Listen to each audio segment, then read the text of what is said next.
Right. Good evening, everyone. I'd like to thank you for everyone for giving me the opportunity today to present. In preparation for the upcoming Executive Planning Day, I've prepared a short overview of the key economics concepts that are shaping our business environment. In this presentation, I've prepared four major topics: the macroeconomy and the business cycle, aggregate demand and supply, the effects of tariff and trade wars, and last but not least, insight from behavioral economics inform a strategic decision of our organization. So, the first slide, let's start with the three indicators of the macroeconomics, right? So we have GDP, inflation, and employment. So GDP is known as gross domestic product, measure the total market value of all goods and services produced within a country over a period. When GDP grows, signal expansions, businesses are producing more, and people are employed, and income of levels also increase. Inflation reflects the rate at which prices for goods and services increase. A moderate level of inflation, around 2 to 3%, is considered healthy, as encourage spending and investment. But if inflation rises too high, purchasing power falls and business costs increase. Finally, employment measures the percentage of people willing and able to work but unable to find a job. Low employment typically indicates a strong economy, but when it's too low, it can also lead to labor shortages and wage pressures.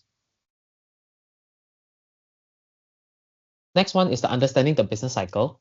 So we have four here. We have the expansion. We also have peak. We also have the recession, which is also known as contraction, and through. So in these indicators together helps us to understand the business cycle, the natural rise and fall of economic growth over time. During expansion, GDP increases, unemployment falls, and optimism grows. At the peak, inflation pressure often builds up. Then comes contraction.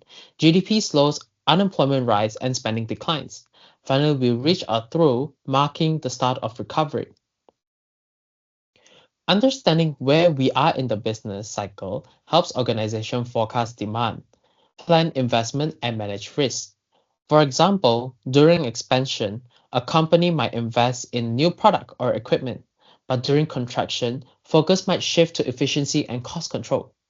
In short, these macroeconomic trends directly shape business performance and strategy. The second topic, we're going to talk about the aggregate demand and the aggregate supply, right? So now let's look at how government can affect the economy through aggregate demand and aggregate supply. In 2024, Australian government introduced tax cuts for all taxpayers. When households pay less tax, their disposable income increases. This leads to a higher consumption, shifting the aggregate demand curve to the right. In the short run, this means stronger economic growth, higher output, and potentially lower unemployment. Businesses experience increased sales and might hire more workers or expand their production. However, if demand grows faster than supply, it can cause inflationary pressure, price increase because there are more money chasing the same goods. And we also have the long run. So in the long run, the economy tends to return its potential output. We call this the long run aggregate supply, or known as white star, right? If higher demand leads to inflation, the Reserve Bank may respond by raising interest rates, which slowing spending and stabilizes growth. So while tax cuts stimulate the economy in the short term, business need to be mindful rising costs and interest rates that may follow. This means planning ahead, balancing short-term growth opportunities with long-term sustainability. So we also have the next topic, which is topic 3, which is tariff and trade wars. So understanding tariff, which is of course tariffs is always tax on imports, right? Right. So now let's talk about a hot topic in a global trade, especially during the US trade tensions under President Trump. A tariff is simply a tax imposed on goods. Government use tariff to protect local industries from foreign competition. Let's take an example. Suppose the US imposes a tariff on imported coffee beans. The supply curve imports shift left, right? Raising domestic prices. Local coffee producers may benefit because they can sell at a higher price. However, consumer would lose because they face higher prices and less choice.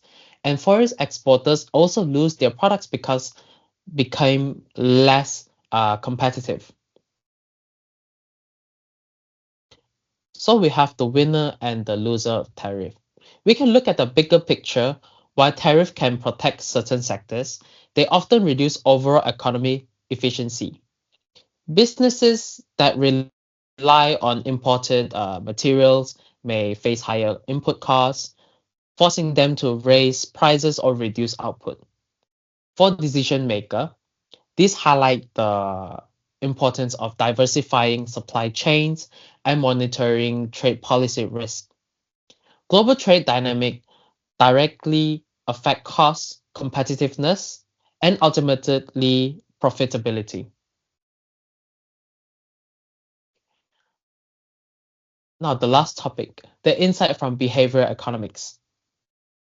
The study of how psychological factors influence economic decisions. Traditionally, economics assume people make perfect rational choices, but in reality, we're influenced by bias, habits, and emotions. Understanding these tendencies help organizations design better policies, marketing strategies, and workplace practices.